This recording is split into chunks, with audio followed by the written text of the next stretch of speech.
আসসালামু আলাইকুম। এইচএসসি 25 ব্যাচের বি ইউনিটের ঢাকা বিশ্ববিদ্যালয়ের রেজাল্ট কিন্তু দিয়ে দিছে। এখন তোমরা যারা চান্স পেয়েছো তোমাদের অবশ্যই আমরা অভিনন্দন জানাই।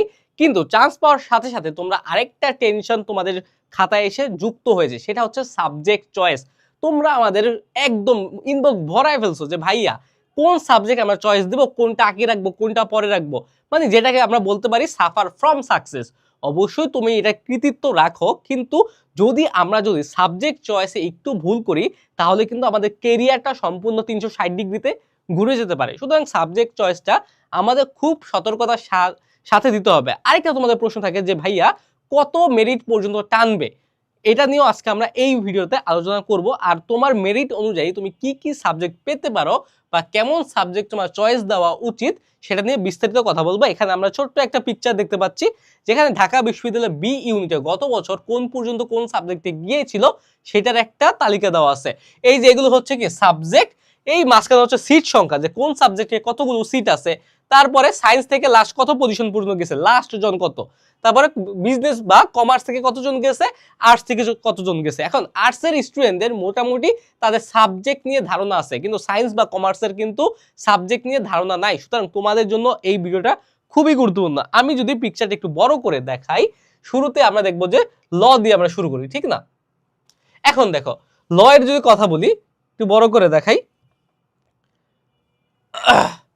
এখন একটু ভাই বাঁকা হচ্ছে, আমি বোঝানোর সাথে কোনো সমস্যা নেই এটা।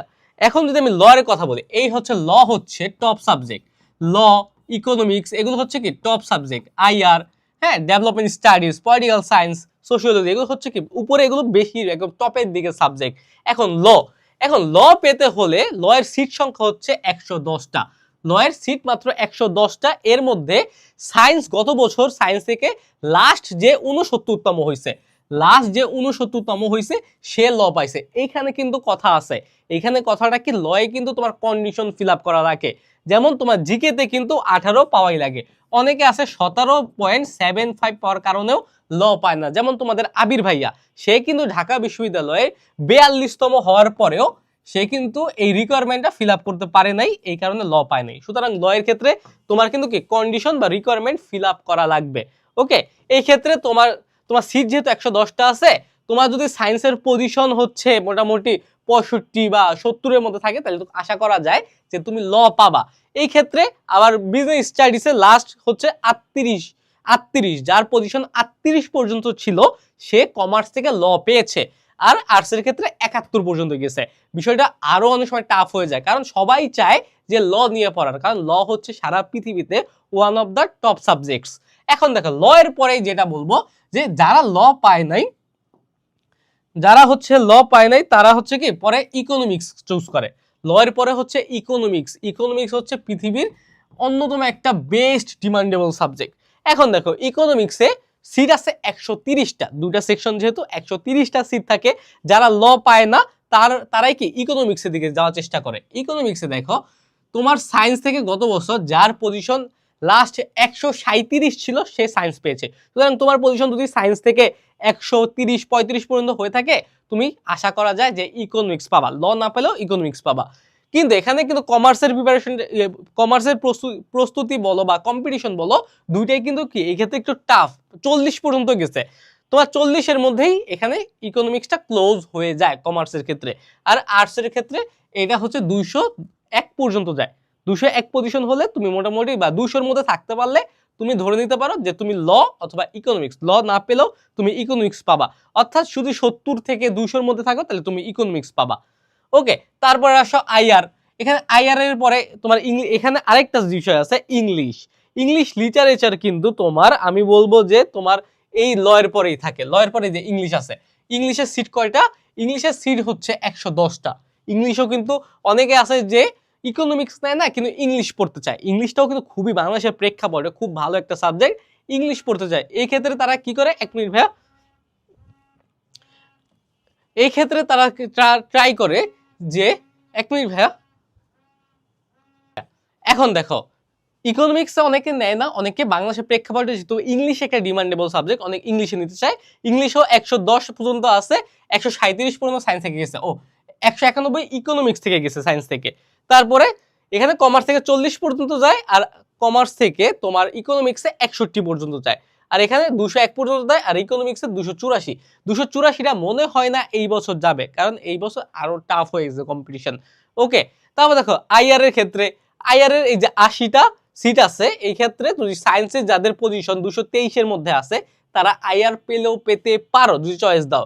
আর কমার্স থেকে 68, আর্টস থেকে কি 305 এইরকম। তারপর ডেভেলপমেন্ট স্টাডিজ, অনেকে ডেভেলপমেন্ট স্টাডিজ সম্পর্কে জানো না, কিন্তু ডেভেলপমেন্ট স্টাডিজ কিন্তু ঢাবির টপ সাবজেক্টগুলোর মধ্যে একটা। ওকে, এটা মাথায় রাখবা। তারপর হচ্ছে পলিটিক্যাল সায়েন্স মানে কি রাষ্ট্রবিজ্ঞান, এটাও টপ সাবজেক্টগুলো একটা। রাষ্ট্রবিজ্ঞান অনেকের ফেমাস থাকে কি কারণে, রাষ্ট্রবিজ্ঞান সিট সংখ্যা অনেক বেশি, 150টা সিট আছে, সুতরাং তোমার চান্স পাওয়ার সম্ভাবনা খুবই বেশি এই ক্ষেত্রে। এই যে সায়েন্স থেকে যার পজিশন 378 ছিল লাস্ট, সে কিন্তু কি পলিটিক্যাল সায়েন্সে যেতে পারছে। তারপর কমার্স থেকে 160 পর্যন্ত, আর্টস থেকে 383 পর্যন্ত কিন্তু গেছে। সুতরাং এইভাবে পাবলিক অ্যাডে 90টা সিট আছে। পাবলিক অ্যাডে যারা ঢাবি একদম সবচেয়ে দ্রুত সময়ের মধ্যে শেষ করতে চাও, যে কোনো সেশন জট থাকবে না, কোনো কিছু থাকবে না, সবার আগে পরীক্ষা করে সবার আগে তোমাকে বের করে দিবে, এটা হচ্ছে পাবলিক অ্যাড। খুবই দ্রুত র্যাপিডলি টানে ওরা। পাবলিক অ্যাডে দেখো, তোমার পাবলিক অ্যাড বলতে পাবলিক অ্যাডমিনিস্ট্রেশন বোঝায়, হ্যাঁ, জনপ্রশাসন এই সাবজেক্টটা বাংলা নাম। 90টা সিট আছে। এই ক্ষেত্রে 316 সায়েন্স থেকে লাস্ট পজিশন, অর্থাৎ যার পজিশন মেরিট পজিশন 316 ছিল সে পর্যন্ত পাবলিক অ্যাডে চান্স পেয়েছে। এখানে কমার্স থেকে 157 পর্যন্ত, আর আর্টস থেকে 403 যার ছিল সে পাবলিক অ্যাডে লাস্ট চান্স পেয়েছে। এরকম সোশিওলজিতে কি 150টা সিট আছে, এখানে অনেক বেশি সিট আছে। যেগুলো সিট বেশি ওইখানে আমাদের চান্স পাওয়ার সম্ভাবনাটা কিন্তু অটোমেটিক বেড়ে যায়। তারপর দেখো এই ক্ষেত্রে সায়েন্স থেকে 652 পর্যন্ত গেছে, অর্থাৎ তোমার যদি সায়েন্সের পজিশন 652 মধ্যে থাকে তাহলে, বা 650 এর মধ্যে থাকে, তাহলে আশা করা যায় যে তুমি সোশিওলজি পেতে পারো, সোশিওলজি বা সমাজ বিজ্ঞান। তারপর কমার্স থেকে যারা 225 এর মধ্যে ছিল বি ইউনিটে তারা চান্স পেতে পারে, আর্টস থেকে 499 বা 500 মধ্যে যারা থাকে। ওকে, তারপর সেম এইভাবে জার্নালিজম মানে কি সাংবাদিকতা, খুবই ভালো একটা সাবজেক্ট, 65টা সিট অল্প, 508 পর্যন্ত গেছে সায়েন্স থেকে। কমার্স থেকে গেছে কি 228 পর্যন্ত, 228 পর্যন্ত, আর আজ থেকে 667 এইরকম। হ্যাঁ, ডিএমবিএস মানে কি disaster management, okay, and vulnerability studies. এখন এই যে ডিজাস্টার ম্যানেজমেন্ট খুবই ভালো সাবজেক্ট, বাংলাদেশের প্রেক্ষাপটে বলো, ইন্টারন্যাশনাল প্রেক্ষাপটে বলো। এই ক্ষেত্রে মাত্র 45টা সিট, এটা সিট সংখ্যা কিন্তু একদম ছোট্ট একটা ক্লাসের সমান। এখানে 597 পর্যন্ত সায়েন্স থেকে গেছে, কমার্স থেকে 220 পর্যন্ত গেছে, আর আর্টস থেকে 763 পর্যন্ত গেছে।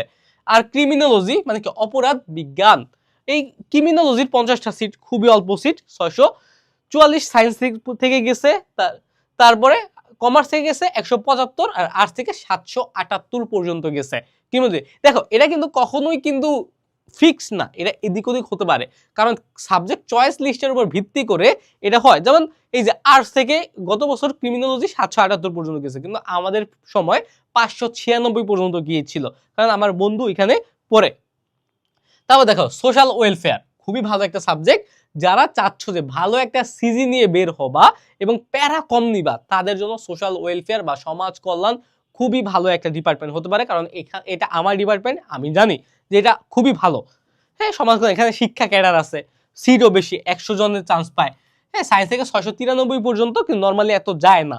ওকে, একটু মনে রাখতে হবে এটা কিন্তু মেইন ক্যাম্পাস থেকে 5 মিনিট দূরত্বে অবস্থিত, নিউ মার্কেটের কাছে এটা অবস্থিত, এটা একটু খেয়াল রাখবা। নিউ মার্কেটের সাথে এটা অবস্থিত, হ্যাঁ, আজিমপুর কবরস্থানের অপোজিটে। যারা মেইন ক্যাম্পাসের মধ্যে, একদম ক্যাম্পাসের মধ্যে থাকতে চাও, তারা কিন্তু এটা চয়েস দিবা না, কারণ এটা হচ্ছে একটু ক্যাম্পাস থেকে একটু দূরে। ওকে, 10 মিনিট বা 5 মিনিট দূরে এটা। সুতরাং আর যারা চাও যে ভালো একটা সিজিপিএ তুলবা, তোমরা কোলাহল পছন্দ করো না, নিরিবিলি পরিবেশে তোমরা লেখাপড়া করবা, তারপরে 8:30 থেকে 1:30 পর্যন্ত তোমরা জাস্ট ক্লাস করবা, 1:30ও থাকে না অনেক সময়, 1টার মধ্যে ক্লাস শেষ হয়ে যায়, সারাদিন রাত তুমি ফ্রি, তাহলে তোমরা আইএসডব্লিউআর বা সমাজ কল্যাণ, এটা ওকে, সমাজ কল্যাণ ও গবেষণা ইনস্টিটিউট, এখানে পড়তে পারো। তারপর বাংলা অনেকের একটা ঝোঁক থাকে, 110টা সিট তোমার বাংলায় সায়েন্স থেকে 807 পর্যন্ত গত বছর গেছে। তারপরে 231 পর্যন্ত কমার্স থেকে, আর 864 পর্যন্ত আর্টস থেকে যেতে পারে। তারপর হিস্ট্রি, ইতিহাস খুবই গুরুত্বপূর্ণ, খুব ইতিহাস 110টা সিট আছে, সায়েন্স থেকে 821, কমার্স থেকে 241, আর্টস থেকে 929। এইগুলো তোমরা দেখে নিবা ভাই, প্রত্যেকটা তো বলা সম্ভব না, তুমি জাস্ট দেখে নিবা। আরেকটা ইম্পর্টেন্ট জিনিস হচ্ছে পপুলেশন সায়েন্সের পর আইইআর, হ্যাঁ, শিক্ষা ও গবেষণা ইনস্টিটিউট। এই আইইআর এ তোমার কিন্তু খুবই গুরুত্বপূর্ণ, অনেক ভালো একটা ডিপার্টমেন্ট। 79টা সিট আছে, এর মধ্যে 830 পর্যন্ত সায়েন্স থেকে গেছে, আর বিজনেস ফ্যাকাল্টি বা কমার্স থেকে গেছে হচ্ছে এইখানে 363 পর্যন্ত, আর আর্টস থেকে গেছে 976। তোমাদের পজিশন অনুযায়ী তোমরা বেছে নিবা, তোমরা একটা সুন্দর করে সাজাবা কোনটার সাথে কোনটা যেতে পারে। ওকে, এইরকমই তুমি পিস এন্ড কনফ্লিক্ট ভালো সাবজেক্ট, যারা বিদেশে পড়তে চাও তার মধ্যে তোমাদের জন্য এটা একটা ভালো সাবজেক্ট হতে পারে। ইসল হচ্ছে ইংলিশ ল্যাঙ্গুয়েজের একটা সাবজেক্ট। তবে অ্যানথ্রোপোলজি, ফিলোসফি, এই দুটো হচ্ছে আন্ডাররেটেড সাবজেক্ট। হ্যাঁ, অ্যানথ্রোপোলজি কি, তোমরা যারা এনজিওতে চাকরি করতে চাও তোমাদের জন্য অ্যানথ্রোপোলজি একটা আদর্শ কি সাবজেক্ট হতে পারে। আবার যাদের চিন্তা আছে যে দেশের বাইরে লেখাপড়া করবা, তারাও অ্যানথ্রোপোলজি বা নৃবিজ্ঞান এটা নিতে পারো। আর ফিলোসফি নিয়ে কথা বলি, ফিলোসফি কিন্তু একটা আন্ডাররেটেড সাবজেক্ট। এইটা ঢাকা বিশ্ববিদ্যালয়ের ফিলোসফি অনেক ভালো, অনেক ভালো ভালো জায়গায় এখান থেকে মানুষ গেছে। ঢাকা বিশ্ববিদ্যালয়ের ফিলোসফির একটা ব্যাপার হচ্ছে তুমি এখানে শিক্ষা ক্যাডার পাবা, শিক্ষা ক্যাডার আছে। তারপরে যদি দেশের বাইরে যেতে চাও, দেশের বাইরেও যেতে পারবা, কিন্তু একটা সমস্যা হচ্ছে এগুলোতে সিজি তোলা একটু কঠিন।